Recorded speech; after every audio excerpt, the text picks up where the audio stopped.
వేములవాడ పట్టణం బాలానగర్ గ్రామంలో ఫ్యాక్స్ ఆధ్వర్యంలో ఏర్పాటు చేసిన వరి ధాన్యం కొనుగోలు కేంద్రాన్ని మార్కెట్ కమిటీ చైర్మన్ రొండి రాజు, వైస్ చైర్మన్ కనికరపు రాకేష్ ప్రారంభించారు. ఈ సందర్భంగా చైర్మన్ రొండి రాజు మాట్లాడుతూ రైతులు ఎటువంటి ఇబ్బందులు లేకుండా ధాన్యం విక్రయించేందుకు అన్ని రకాల సౌకర్యాలను కల్పించడం ప్రభుత్వ లక్ష్యమని అన్నారు.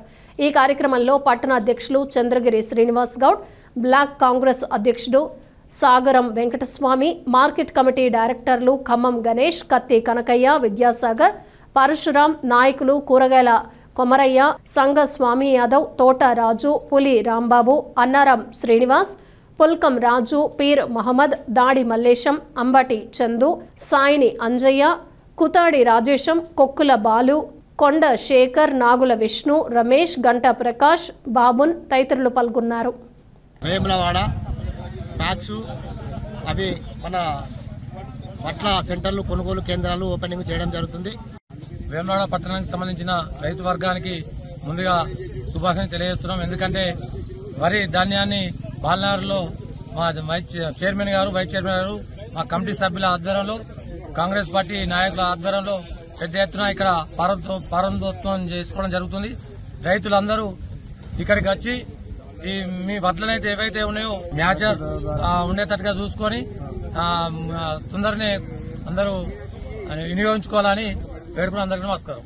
వేములవాడ పట్టణంలో, బాలనగర్లో మరియు నమ్మిగుండపల్లెలో, బట్టాంలలో ఇలా ఐకే సెంటర్లు ఓపెన్ చేసిన సోదరుడు మార్కెట్ కమిటీ చైర్మన్ రొండి రాజు గారికి మరియు వారి సభ్యులకు, వైస్ చైర్మన్ల సభ్యులకు అందరికీ ప్రత్యేకమైన కృతజ్ఞతలు తెలుపుతున్నాను. ఎందుకు అనంటే కాంగ్రెస్ పార్టీ అంటేనే రైతాంగం కోసం పనిచేసే పార్టీ ఇలా కాంగ్రెస్ పార్టీ. ఒక విధంగా చూడండి, రైతులకు 1,00,000 నుండి 2 లక్షలు రుణమాఫీ చేసి ఇలా రైతాంగాన్ని ఆదుకుంది.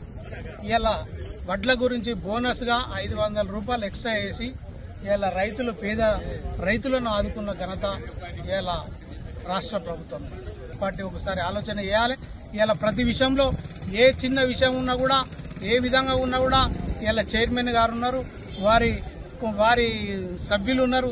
ఎవరికి ఫోన్ చేసి ఎవరికి ఏది చేసినా కూడా అధికారులను ఆదేశించి అక్కడ రైతాంగం కోసం అక్కడ నిలబడి తప్పకుండా కొనుగోలు చేసే విధంగా వారు చూస్తారు అనే భావన చెప్తూ రైతులను ఎప్పుడుగా కాపాడి వారి రైతుల డెవలప్మెంట్ కోసమే ఇలా కాంగ్రెస్ పార్టీ ముందంజలో ఉంటుందని కూడా మనవి చేయొచ్చు.